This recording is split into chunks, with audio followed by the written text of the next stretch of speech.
The pain lasted less than a minute, so he ignored it. 3 months later, that single moment decided the rest of his life. Ethan Walker was the kind of man people described as reliable. Not exciting, not reckless, just steady. At 39, he lived in a quiet suburb outside Columbus, Ohio. He worked as a logistics manager for a mid-sized distribution company. Long hours, decent pay, predictable stress. He had a mortgage, a 10-year-old sedan, and a marriage that had slowly shifted from passionate to practical. Life wasn't bad. It was just busy. Every weekday started the same way. Alarm at 6:10 a.m., coffee brewed strong, a quick glance at the news, a silent drive to work while podcasts played in the background, half listened to. Ethan believed in pushing through discomfort. His father had taught him that.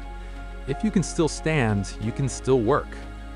That mindset had served him well, through college deadlines, overtime shifts, sleepless nights with a newborn. So when the pain came one Tuesday afternoon, it didn't alarm him.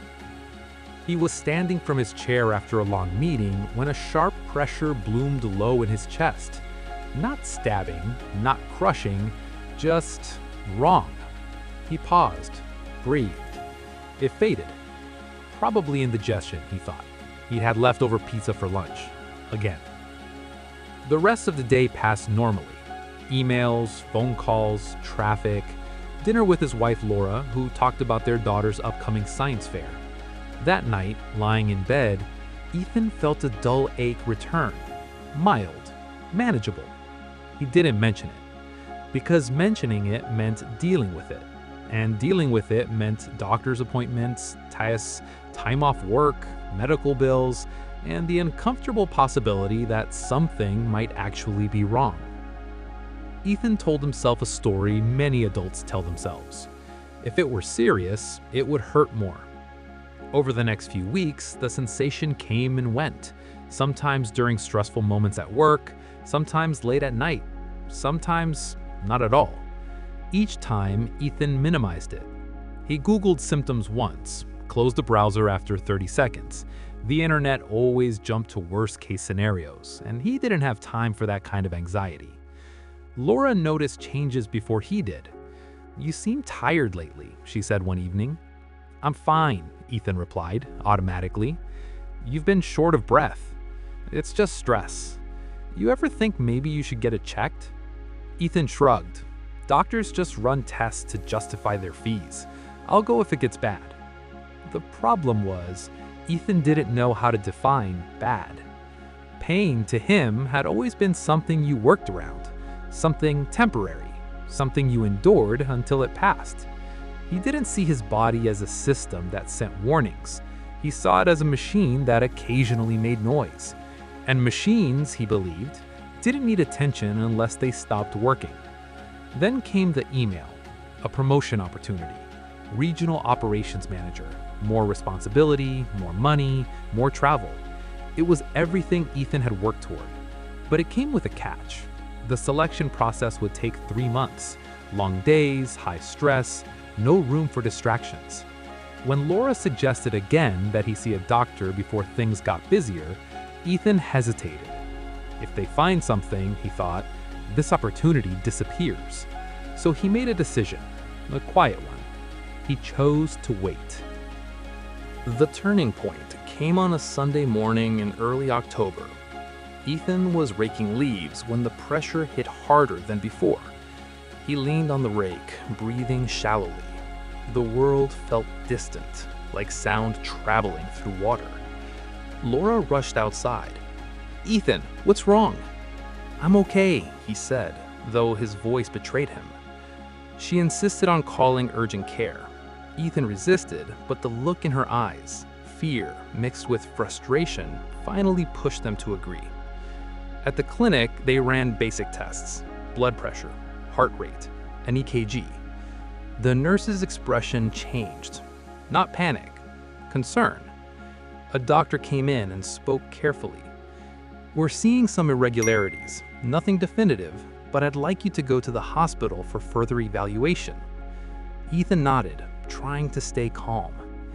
At the hospital, more tests followed: blood work, imaging, long waits in quiet rooms. Finally, a cardiologist sat across from him. "You've been having these symptoms for how long?" she asked. Ethan hesitated. "A few weeks, maybe more." She sighed, not in frustration, but in something closer to sadness. "You've had a series of minor cardiac events," she said. "Small enough not to be immediately disabling, but significant enough to cause cumulative damage." She explained it slowly. Microdamage, reduced oxygen flow, stress compounding the problem. "It wasn't fatal on its own," she said, "but untreated, it becomes dangerous." Ethan felt a strange mix of relief and dread. "So, I'm okay?" he asked. "You're alive," she said gently, "but things have changed." The promotion email sat unread in his inbox. Ethan didn't return to work the next week, or the week after that. He underwent procedures, medication adjustments, lifestyle evaluations. The doctor explained the reality clearly and without drama. His heart would never function the same way again. Not badly enough to stop his life entirely, but badly enough to limit it. No more high-stress roles, no more 70-hour weeks, no more pretending exhaustion was normal. The promotion was withdrawn quietly, not out of cruelty, out of liability. Ethan told himself he understood, but understanding didn't stop the grief. He grieved the version of himself he thought he still had time to become. At home, the days stretched uncomfortably long. He noticed things he'd once rushed past: the ticking clock, the dust on the shelves, the silence when Laura was at work. Laura was supportive, but there was an undercurrent of unspoken emotion. One night, she finally said it. "I asked you to get help." Ethan nodded. "I know. I wasn't trying to control you," she said softly. "I was scared." Ethan wasn't brave.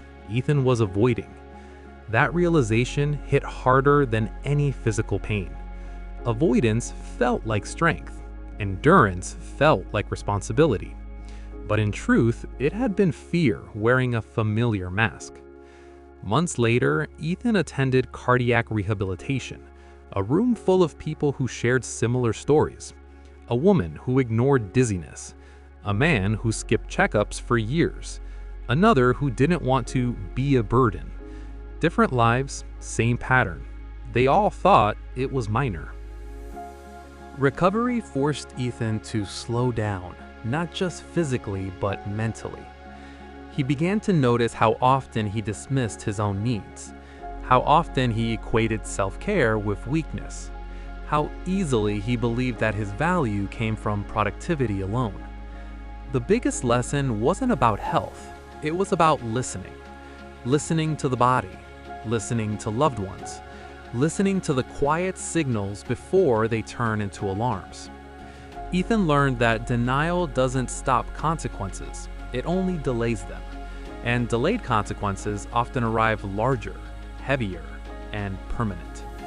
He started walking in the evenings, not to exercise, but to think.